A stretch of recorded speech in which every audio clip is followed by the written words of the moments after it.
ప్రతి ఒక్కరికి ఈ మొబైల్ సెట్టింగ్స్ చాలా అవసరం. అదేంటో నేను మీకు ఈ వీడియోలో చెప్తాను.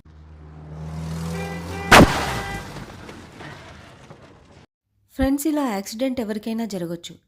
అలా యాక్సిడెంట్ జరిగినప్పుడు వాళ్ళ ఫ్యామిలీ మెంబర్స్కి కాల్ చేయాలి అంటే ఫోన్ లాక్లో ఉందనుకోండి, అప్పుడు కష్టం కదా.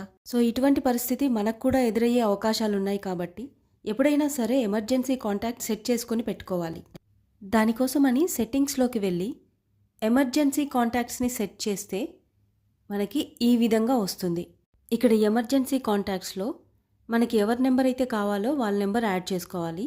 నేనైతే ఇక్కడ అమ్మ, నాన్న అని యాడ్ చేస్తున్నాను. తర్వాత డన్ చేసి show on lock screen enable చేసుకోవాలి. ఇక్కడ మనకు మెడికల్ ఇన్ఫో ఆప్షన్ ఉంటుంది. అది కూడా మనకి లాక్ స్క్రీన్ పైన కనిపిస్తుంది. డేంజరస్ సిట్యుయేషన్లో ఎమర్జెన్సీ కాల్ ట్యాప్ చేస్తే డైరెక్ట్గా కాల్ వెళ్తుంది. చాలా ముఖ్యమైన వీడియో కాబట్టి మీ ఫ్రెండ్స్కి అండ్ ఫ్యామిలీ మెంబర్స్కి కూడా షేర్ చేయండి.